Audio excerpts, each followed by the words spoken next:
صريحه وجريئه، وقف مع الحق وقال كلمه في منتهى الوضوح في موضوع تاسيس الحج ده.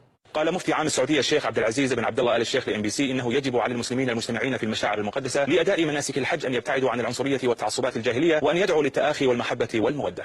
يوم شرع الحج فيه يخطب فيه النبي أصلا في يوم عرفة لما وقف على شرك الصحابة صائمة ورد مشبين ومضللين والفاسد الباطلة التي يروجها الجهال وعد الأمة يضل عن سواء السبيل. ولهذا قال يهودي عمر الخطاب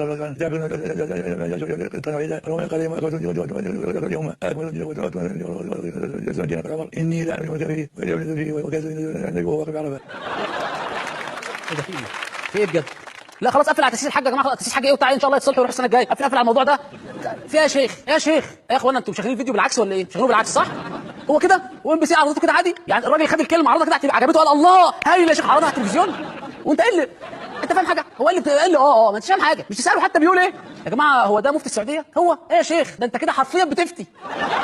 انتوا اكيد يا جماعه دول واهل التوحيد الخلص اهل قوه في القلب وثباتا في المواقف وثقة بالله تحوطهم عناية الله وتكلأهم عينه، فهم في قوة بإيمانية صادقة لا يعتريها نقص ولا ضعف.